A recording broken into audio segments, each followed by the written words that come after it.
Mary and I decided that while in Crested Butte, we couldn't pass doing the notorious Schofield Pass, the deadliest off-road trail in Colorado. While Black Bear Pass is generally considered the most dangerous trail in Colorado, Schofield Pass has claimed more lives, primarily due to one major crash in 1970 that claimed the lives of 9 people. We hit a lot of difficult trails in Colorado, but there's no denying that hitting the deadliest of them all puts us at least a little on edge. We just headed down Schofield Pass, which is for us today going to be an out and back. And apparently this used to be a town of Schofield, and some of the old buildings I believe are still left standing, which is pretty cool. I have to imagine it was likely a mining town. I don't know why else you would put a town at 11,000 feet up into the mountains back in the 1800s if not for mining. Rated like a 5 difficulty trail, so more difficult than a lot of the stuff that we get on a daily basis. The shelf road apparently gets pretty tight, sort of, inches away from the drop off, so that might get a little interesting and fun. Really looking forward to it. Like I said, we're going to be going down, but we're still camping back up here tonight, so we're going to head back up. So we're going to get to hit it both ways, which will be fun. That cabin's for sale. That cabin's for sale? No. We're too poor for that.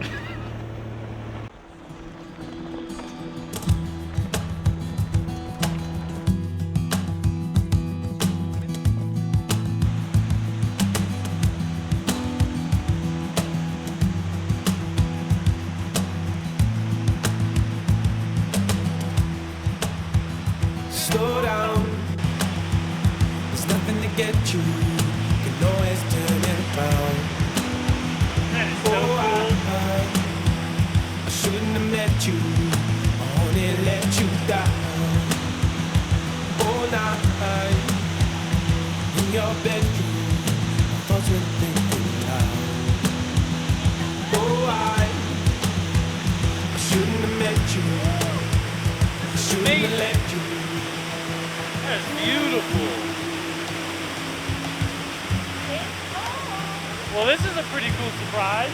This is not one of the waterfalls that I found earlier. We couldn't really figure out how to get down to those, but this is awesome. There's actually like 2 steps to it. There's one up. There's a step up a little bit higher. There's nothing to get you. You can always turn it around. Oh, I shouldn't have met you, I only let you down. All night in your bedroom, my thoughts were thinking loud. Oh, I shouldn't have met you, I shouldn't have left you.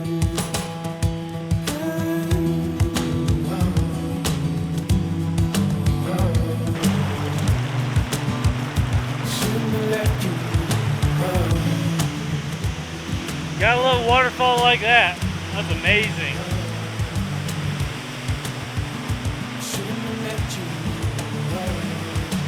Rocks are a little slippery though.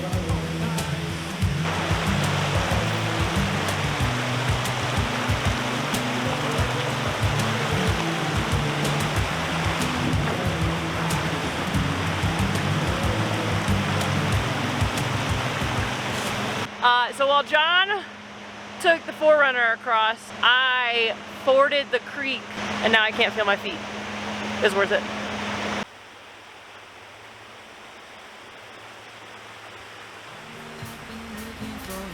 I think I found something to help with easing the pain. This voice inside my head isn't dead, I think it's growing. Soon we will be one and the same. I've been going to the racetrack, spent all our money on the dog in the bed. I put my heart into an 8-track cab out there. My life was perfect, now it's starting to crack. Oh no, you blame it on the recipe. Do what you want to me, 'cause I could never let it go.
down here is just amazing.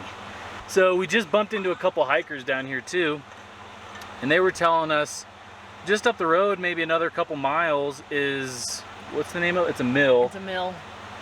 Shit, I forget the name of the mill, but apparently it's like one of the most picturesque photographed mills in Colorado. And Like, we didn't know about it. didn't even know it was there, so we are absolutely gonna head down and check that out.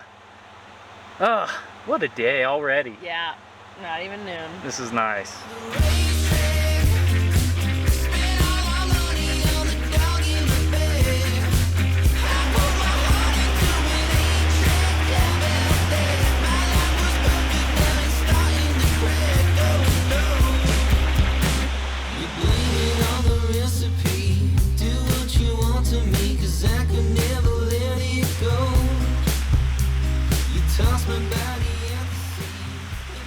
We found the mill. It was a bit of a drive to get down here. Pretty rocky and rough road, but this is amazing. I think this is still standing here. Built in the late 1800s. I think it might still be on private property, so it's fenced off. You can't really get up too close to it to check it out, but absolutely beautiful. There's this awesome pool down at the bottom. Pretty killer. We're gonna end up stopping here for a little bite of lunch, get some batteries charging, and then we're gonna head back up, eat your lunch.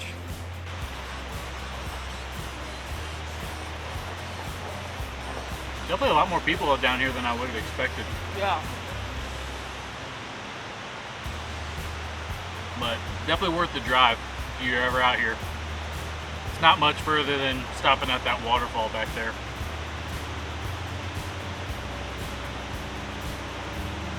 In the whole scheme of things, it wasn't that much further. It was like an hour. No. Yeah. Alright. I guess I lost track of time and all the excitement.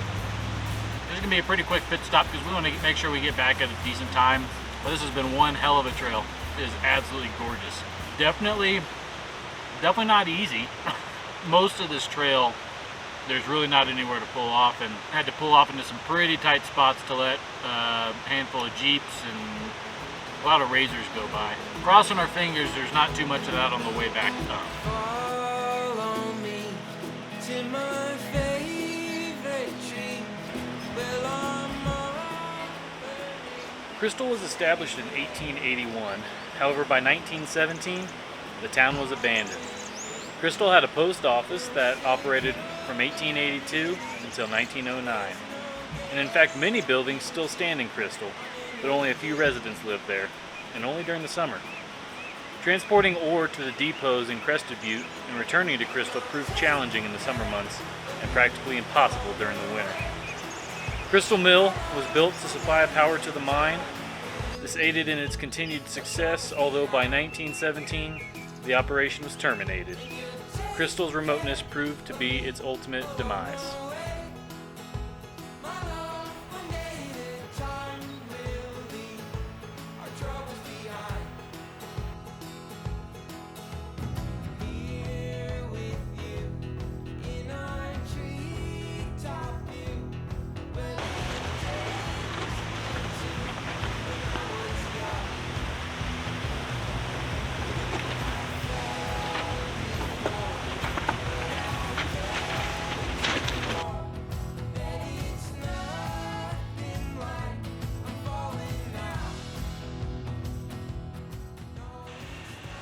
So you know how I said we've been having some overheating issues?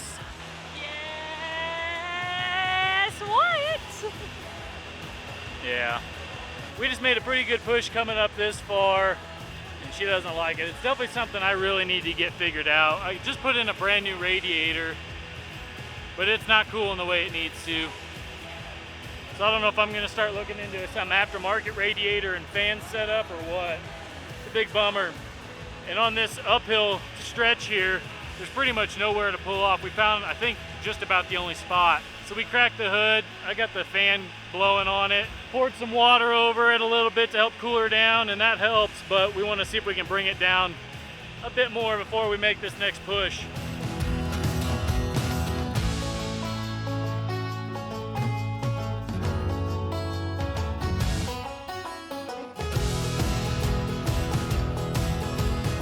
We ended up not getting pretty much any footage on the way back up from the old Crystal Lake Mill, or Crystal Mill, or whatever it is, because there's quite a bit of traffic on the trail, and we started overheating like you saw.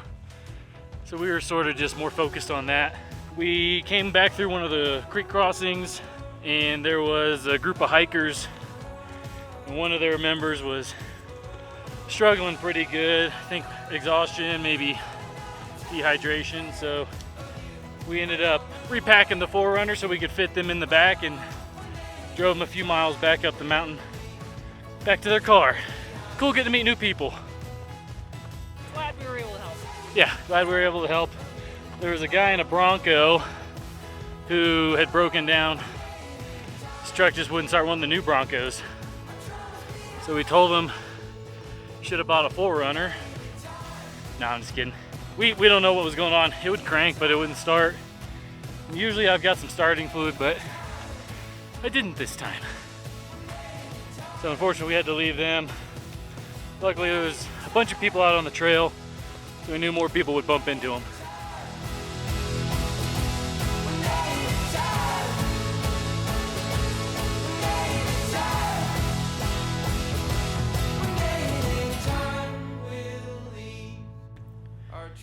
As always, I appreciate you guys watching the video.